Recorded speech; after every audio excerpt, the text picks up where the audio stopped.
এই বড় ভাই, আমার বন্ধু না বাইক অ্যাক্সিডেন্ট করছে, আমার ইমার্জেন্সি 1000 টাকা ভাঙি লাগবো, আমার দুইটা 500 দেন কি না? কোন ভাই ভাঙটি লাগবো? আচ্ছা দাঁড়ান দিতাছি।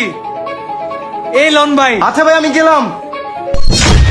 কি রে, এটা দেখি 1000 টাকার নোট জাল। ওই ভাই, টাকাটা আমার জাল ধরাই দিয়ে গেল, সকাল সকালে চুনা খেয়ে গেলাম। ইসি রে, এখন আমি কি করি? এই কাকা, আমার বন্ধু না বাইক অ্যাক্সিডেন্ট করছে, আমার ইমার্জেন্সি 1000 টাকা ভাঙি লাগবো, দুইটা 500 টাকার নোট দেন তাড়াতাড়ি। আচ্ছা দিতাছি, খারাও। চালু করে দেন। এই যে নাও। আরে দেন তো, আমি গেলাম। কি রে, টাকাটা দিয়ে চাল বাইস্তা আমার চাল টাকা ধরাই দিয়া গেল গা। এখন কি করি? টাকাটা দেওয়ার সুযোগ দিল না। ধর।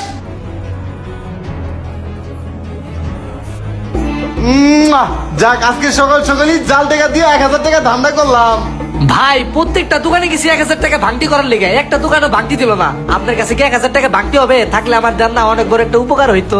আরে ভাই কি কন, মাত্র 1000 টাকা ভাঙতে হইব না মানে? আমি তো ভাঙতির লেগেই বই রয়েছি। আপনি একটু দাঁড়ান, এই যে সামনে ভিতরে আমার দোকান আছে, ওইখান থেকে ভাঙতি করে নিয়ে আসতেছি, আপনি একটু দাঁড়ান। আচ্ছা তাড়াতাড়ি আইসেন। কিসের আমার এখানে দোকান? হয়তো ভুং ভাং বুঝে এনে এলাম, যাতে আমার জাল টাকাটা আর ভাড়া টাকার লোক এক্সচেঞ্জ করতে পারি। ভাড়া টাকাটা সুন্দর মতো পকেটে ঢুকাই, আর জাল টাকাটা অরে দিয়া তাড়াতাড়ি কাইটা পড়মু।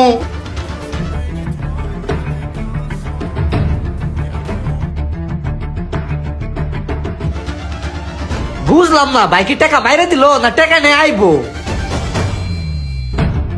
ভাই, আমার দোকানে নিয়ে গেছিলাম, আমার দোকানে ভাঙতি নাই। পাশের দোকানদারও জিজ্ঞাসা করলাম, হ্যার কাছেও ভাঙতি নাই। এই নেন আপনার টাকা।